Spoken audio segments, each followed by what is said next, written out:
E aí pessoal, tudo certo com vocês? Na aula de hoje estaremos dando continuidade ao estudo das funções orgânicas oxigenadas. Nós estaremos vendo mais 3 funções orgânicas, que são os ácidos carboxílicos, os ésteres e também os éteres. Então, sem enrolação, bora lá. Primeiramente, vamos falar sobre os ácidos carboxílicos. Como que eles são formados, pessoal? Eles são compostos de um carbono, que vai estar ligado a um átomo de oxigênio via ligação dupla, e esse carbono ele ainda estará ligado a um átomo de oxigênio que vai estar ligado a um átomo de hidrogênio, como é mostrado nessa representação aqui, ó. Aqui o carbono fazendo ligação dupla com oxigênio e aqui embaixo um OH, tá certo? Esse grupo funcional, pessoal, ele vai sempre estar aparecendo na extremidade da cadeia carbônica, certo? Nunca no meio, sempre na extremidade, tá joia? Esse grupo aqui, ele é chamado de carboxila, certo? Vocês lembram quando a gente viu lá aldeído e cetona, isso aqui era chamado de carbonila? Agora, já esse grupo aqui, ele é chamado de carboxila, tá certo? Um ácido carboxílico ele pode estar apresentando ainda 2 grupos carboxila, certo? Um em cada extremidade, tá certo? Lembrando que esse R aqui significa que há uma sequência de carbonos entre eles, tá certo? Esse grupo funcional ele pode ser representado ainda da seguinte forma: COOH. Se vocês virem nos livros, nos exercícios, COOH, isso significa que é um ácido carboxílico. Dependendo do número de átomos, na verdade, dependendo do grupo de carboxilas presentes nesses ácidos, a gente pode classificar ele ainda como sendo monoácido, certo? Quando apresenta apenas um grupo carboxila, ou pode ser ainda chamado de diácido, quando apresenta 2 grupos carboxila, tá certo? Como que é a nomenclatura oficial desses compostos? Primeiramente, pessoal, a gente coloca ácido. A gente vai escrever ácido. Depois será o prefixo, que está relacionado à quantidade de átomos de carbono na estrutura lá. Depois, no infixo, a gente vai falar sobre o tipo de ligação que está entre os carbonos e vai terminar com oico. Tá certo? Vamos ver algum exemplo? Primeiramente, vamos começar com esse aqui, ó. Apresenta apenas um átomo de carbono, certo? Aqui a gente vê que é um ácido carboxílico, certo? Então, como que nós daremos nome a esse composto? Primeiramente, a gente escreve ácido, certo? Se é um átomo de carbono, então o prefixo para um é met, certo? Qual que é o tipo de ligação entre os carbonos? Simples. Então, infixo an. Depois você coloca oico. Então, esse composto aqui é o ácido metanoico. Tranquilo, né, pessoal? Vamos ver esse outro aqui. É parecido. Apresenta 2 átomos de carbono, certo? É um ácido carboxílico? É um ácido carboxílico. Então, vamos dar nome a esse composto. Primeiramente, a gente escreve ácido, certo? Se apresenta 2 átomos de carbono, o prefixo é et. Só ligações simples entre os carbonos? Sim, infixo an.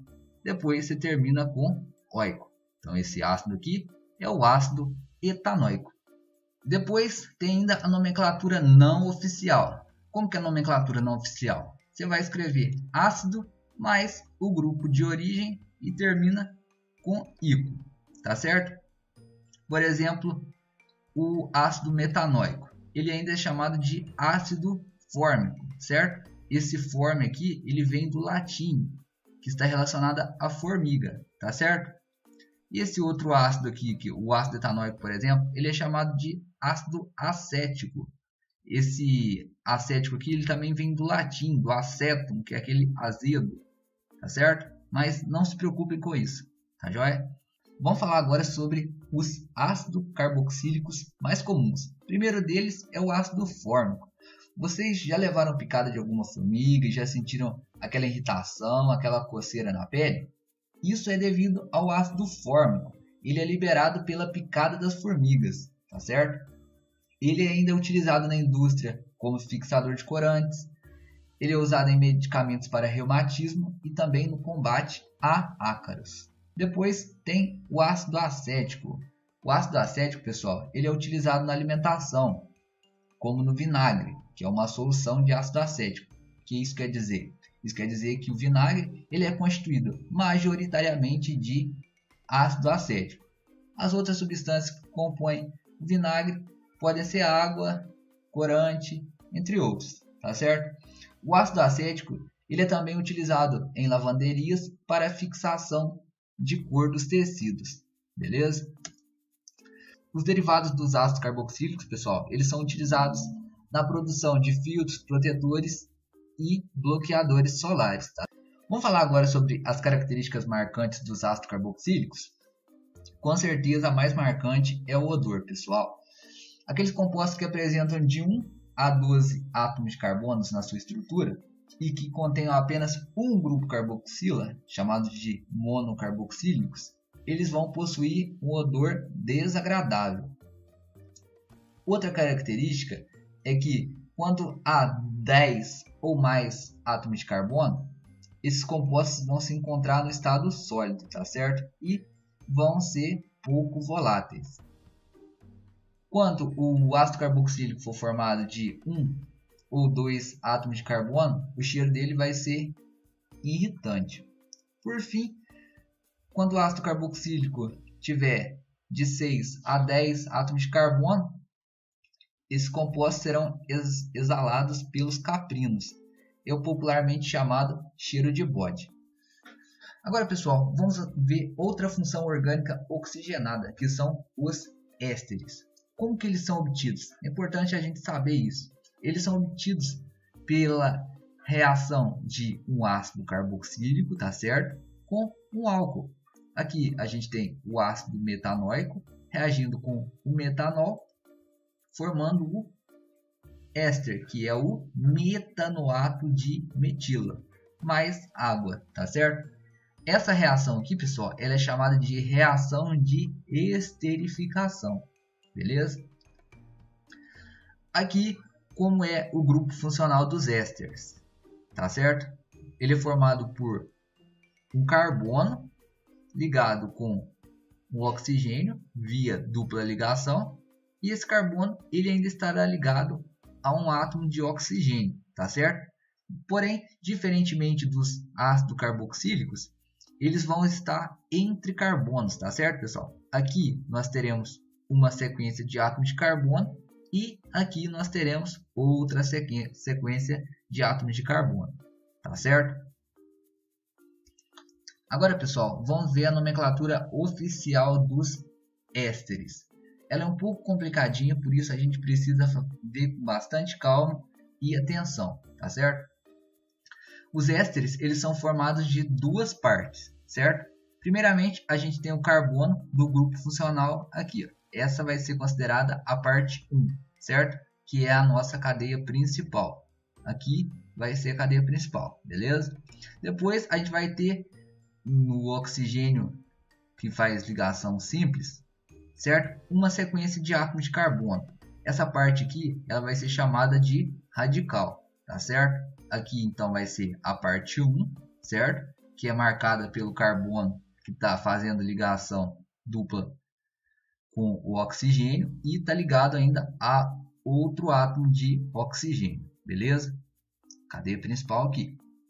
Segunda parte. A segunda parte vai ser aquela sequência de carbonos que vai estar ligada apenas a esse oxigênio aqui. Essa parte aqui vai ser chamada de radical, beleza? Então, como que vai ser a nomenclatura? Primeiramente, a gente vai colocar o prefixo da parte 1, que é referente ao número de átomos de carbono, tá certo? Depois, a gente vai colocar o infixo, que é referente ao tipo de ligação que está acontecendo entre os carbonos, e vai colocar o termo oato, beleza? Depois, a gente vai colocar o nome do radical da parte 2, tá certo? Mais a terminação A. Vamos ver um exemplo? Primeiramente, vamos ver esse aqui, ó. Então, qual que é a parte 1? Essa parte aqui, né, pessoal? Esse carbono aqui está fazendo ligação dupla com esse oxigênio e está ligado a esse outro oxigênio aqui, tá certo? Essa aqui vai ser a cadeia principal, beleza? Então, apresenta 2 átomos de carbono, beleza? Prefixo para 2 átomos de carbono é Et, beleza? Escrevi Et. Depois, eu vou olhar o tipo de ligação que está entre os carbonos, ligações simples, infixo an, tá certo? Depois eu vou colocar o termo oato, escrevi ali, oato, beleza? Depois eu vou precisar colocar esse termo aqui, ó, D, pessoal. Aqui não tá falando não, mas é preciso que a gente coloque esse termo aqui sim, ó, D, tá certo? A gente vai colocar o termo da parte 1, depois a gente escreve D. Agora a gente vai olhar para a parte 2, certo? Que é o radical. Ó, é formado de 1, 2, 3, 4 átomos de carbono. Um radical que apresenta 4 átomos de carbono é butil, certo? Depois a gente escreve a terminação A. Então esse composto aqui é o etanoato de butilo. Tranquilo? É bem complicadinha, né, pessoal? Mas é só seguir esse padrão aqui. Lembrando que tem que colocar o termo D, que não tem erro. Diferentemente dos ácidos carboxílicos, pessoal, os ésteres eles vão possuir um cheiro e um aroma bastante agradável. Daí, isso explica a sua aplicação. Vocês já ouviram falar das substâncias flavorizantes? São aquelas substâncias que são colocadas nos alimentos para dar sabor e cheiro, tá certo? Por exemplo, numa bala, aquela essência de morango é devido ao butanoato de etila. Já aquela essência, aquele cheiro de maçã verde é devido ao etanoato de butila. E a gente tem ainda aquela essência de maçã que é devido ao etanoato de etila. Por fim, a essência de pera é devido ao etanoato de propila. Assim, a partir dos ésteres, ainda é possível produzir sabão. Isso a gente vai ver mais na próxima aula, beleza? Agora, turma, vamos ver a última função orgânica oxigenada, que são os éteres. Como que eles são formados? Eles vão estar apresentando, pessoal, o oxigênio entre carbonos, tá certo? Como é mostrado nessa representação aqui, ó. De um lado, a gente vai ter uma sequência de átomos de carbono, pode ser 1, 2, 3, 4, 5 átomos de carbono. E de outro lado, a gente vai apresentar outra sequência de átomos de carbono, beleza? Como que é a nomenclatura oficial dos ésteres? Primeiramente, vamos falar sobre a nomenclatura daquelas cadeias que são abertas. Primeiramente, você vai seguir esse padrão aqui, ó. Você vai olhar para o grupo que apresenta menor número de átomos de carbono. Você vai colocar o prefixo referente a esse número de átomos de carbono. Depois você coloca o termo oxi. Depois você vai olhar para o grupo que apresenta maior número de átomos de carbono e vai colocar o prefixo para esse número de átomos de carbono. Depois você vai olhar para o infixo que vai dizer o tipo de ligação que está entre os carbonos, referente a esse grupo aqui. Tá certo? Depois você termina com O. Tá certo? Vamos ver um exemplo disso? Por exemplo, esse composto aqui, ó. Qual que é o grupo que apresenta o menor número de átomos de carbono? Esse aqui, né? Então, só apresenta 1. Prefixo para um átomo de carbono é met. Escreve lá, met. Depois você vai colocar o termo oxi. Escrevi oxi. Depois você estará olhando para aquela sequência que apresenta o maior número de átomos de carbono, que vai ser essa aqui, ó. Tá certo? Então você vai, já que são 2 átomos de carbono, então você coloca Et, beleza? Depois você vai olhar o tipo de ligação que está entre os carbonos. Somente ligação simples. Então, infixo en. E termina com a letrinha O. Então esse composto aqui, ele é o metoxietano. Tá certo? E esse outro aqui, pessoal, que tem 2 átomos de carbono de cá e 2 átomos de carbono de cá. Então não vai fazer diferença de como você vai começar a nomear esse composto, tá certo? Então você vai seguir esse mesmo padrão aqui, ó. Então você vai colocar primeiro já que são 2 átomos de carbono, então prefixo para 2 é et. Depois se acrescenta o termo oxi, beleza? Já que do outro lado também vai apresentar 2 átomos de carbono, se acrescenta o termo et novamente. Somente ligações simples entre os carbonos? Sim. Então, infixo é an, tá certo? E termina com a letrinha O. Então, esse composto aqui é o etoxietano, tá certo? Eu usei como referência o contrário, tá, pessoal? Mas vocês podem estar nomeando a partir daqui também, que vai dar a mesma coisa. Por fim, vamos ver esse último composto aqui. Qual que é a parte que apresenta o menor número de átomos de carbono? Vai ser essa parte aqui, tá certo? Então, só apresenta 2 átomos de carbono. Então, prefixo para 2 é et. Depois se acrescenta o termo oxi. E agora nós vamos olhar para a parte que apresenta o maior número de átomos de carbono, que é essa aqui, ó. Apresenta 3. Então, prefixo para 3 átomos de carbono é prop. Qual que é o tipo de ligação entre os carbonos? Somente ligações simples. Então, infixo é an. Depois você coloca a letrinha O. Então, esse composto aqui é o etoxipropano. Bem tranquilo, né, pessoal? Agora, pessoal, vamos ver a nomenclatura e o PAC para aquelas cadeias fechadas dos éteres. Bora lá? Vocês vão estar seguindo esse padrão aqui, pessoal. Ó, vocês vão colocar o termo óxido, depois D, vai indicar a posição da ligação que o oxigênio vai estar fazendo com os carbonos. Falar depois ainda sobre o grupo da cadeia e terminar com N, tá certo? Ó, observe esse composto aqui. Ele apresenta 2 átomos de carbono e entre eles está um oxigênio, o que o caracteriza como um éter de cadeia fechada, tá certo? Tá formando um ciclo aqui. Então, você vai seguir aquele padrão mencionado ali em cima, ó. Escreve óxido, coloca D, olha para os carbonos, ó. 2 carbonos, então isso aqui é um etil. Depois termina com N. Vocês não estarão precisando indicar a posição da ligação nesse caso, porque só apresenta 2 átomos de carbono. E para o oxigênio ficar entre eles, a única estrutura possível para uma cadeia fechada é essa aqui. Concorda comigo?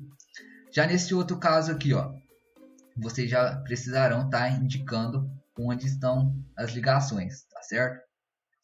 Então, bora lá. Ó, primeiramente colocando o termo óxido, depois escrevendo D. Agora vocês vão ter que falar onde que estão as ligações, tá certo? Vamos numerar essa cadeia. Vamos começar por aqui. Esse é o carbono 1, esse é o 2, esse é o 3 e esse é o 4, tá certo? A ligação ficou no carbono 1 com o carbono 4. Concorda comigo? E se a gente começar do outro lado? Se a gente começar aqui. Esse aqui é o carbono 1, esse é o 2, esse é o 3, esse aqui é o 4. Então vocês veem que o oxigênio está fazendo ligação com o carbono 1 e com o carbono 4. Então não fez diferença na ordem da numeração, beleza? Então vamos lá. Começando com óxido. Depois colocando o termo D. Depois você vai indicar a ligação. Está no carbono 1 e a outra está no carbono 4. Então você coloca 1,4. Depois isso aqui é um butil. Concorda comigo? 4 átomos de carbono é butil. Então escreve lá butil. E termina com N. Tá certo? Então esse composto aqui é um óxido de 1,4-butileno. Tá certo? Ó, pessoal, vocês concordam comigo que esse aqui é um composto de cadeia fechada, tá certo? Porque está formando um ciclo, ó. Então, por isso que esse composto aqui segue esse padrão, tá certo? Vocês lembram lá o que é cadeia fechada e o que é cadeia aberta, né? Se não lembrem, voltem no caderno, voltem nos vídeos aí e vejam. E esse outro composto aqui, pessoal, vamos dar nome a ele? É um composto de cadeia fechada? Sim, aqui o ciclo. Então você vai começar com óxido D. Agora a gente precisa olhar para a cadeia. Ó, pessoal, vocês veem que aqui tem uma cadeia fechada. Isso aqui é uma ramificação, vocês conseguem ver? Então vocês precisam indicar primeiro que há uma ramificação. E essa ramificação ela está no carbono 1. Concorda comigo, pessoal? Que a gente vai numerar essa cadeia de forma que ela fique com o menor número possível nos carbonos. Então aqui fica o carbono 1, esse o 2 e esse aqui o 3. Então no carbono 1 vai ter uma ramificação, ó, o metil, tá certo? Então você coloca lá óxido de 1, certo? Coloca um hífen, isso aqui é o metil, escreve lá metil, coloca um hífen de novo. Agora você vai olhar para a ligação que o oxigênio vai estar fazendo. O oxigênio ele vai estar fazendo a ligação no carbono 1 e a outra ligação está no carbono 3, concordam comigo? Então você coloca 1,3, coloca hífen. Isso aqui é um propil, não é, pessoal? 3 átomos de carbono. Então você escreve lá propil e termina com N. Agora vamos falar sobre os éteres mais comuns. O primeiro deles, o éter etílico. Aqui é a estrutura do éter etílico. Ele foi muito utilizado, pessoal, nas cirurgias como anestésicos, a partir de 1842. Porém, hoje em dia o seu uso é bastante restrito, porque ele é muito volátil. Isso quer dizer, ele evapora com facilidade. E ele é também inflamável, que faz ele ser bastante perigoso. E ele ainda causa alguns efeitos colaterais em quem inala, tá certo?